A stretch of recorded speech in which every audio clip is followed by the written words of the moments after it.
La classe culturelle numérique, pour moi, c'est autour des contes et légendes, c'est de beaucoup d'imagination et travail en groupe.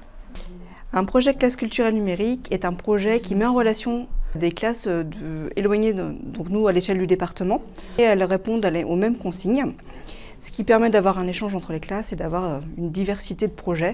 À partir d'une consigne, on voit beaucoup de projets différents et c'est très riche.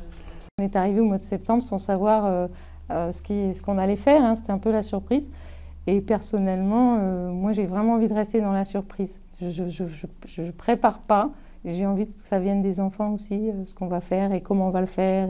En fait, on a créé nos monstres, on les a décrits en écrivant, on les a dessinés.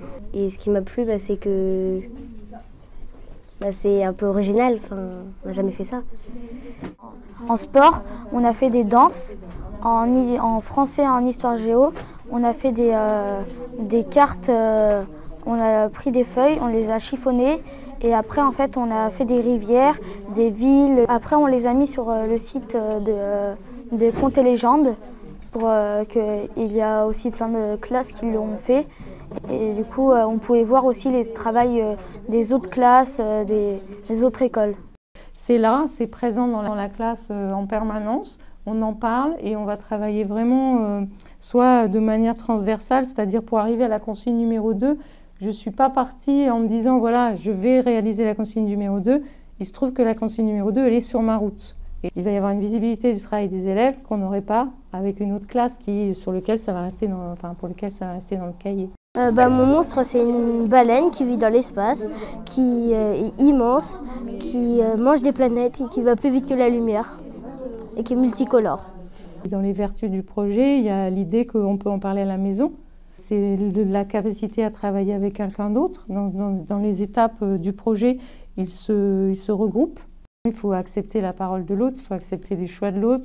Quand on réalise un atelier, il faut accepter de ne pas avoir la place dans tel atelier qu'on aurait bien aimé et de trouver sa place dans un autre atelier. Donc ça, c'est aussi des compétences qu'on demande sociales. Il y a des compétences rédactionnelles, il y a des compétences en TIS, puisqu'on a cherché des images libres de droit, on ne pouvait pas prendre n'importe quoi. Donc à chaque fois qu'on fait quelque chose, il y a toujours quelque chose qu'on apprend, qu'ils apprennent, soit en savoir-faire ou savoir-être. Ce qui me plaît, c'est tout le monde peut s'exprimer d'une manière de l'autre.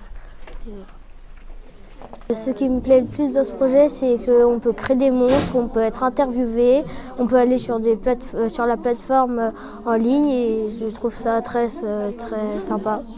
Ce qui me plaît le plus, c'est de voir la diversité des réalisations à partir d'une même consigne, de découvrir des nouvelles méthodes pédagogiques initiées par les professeurs et développées par les élèves.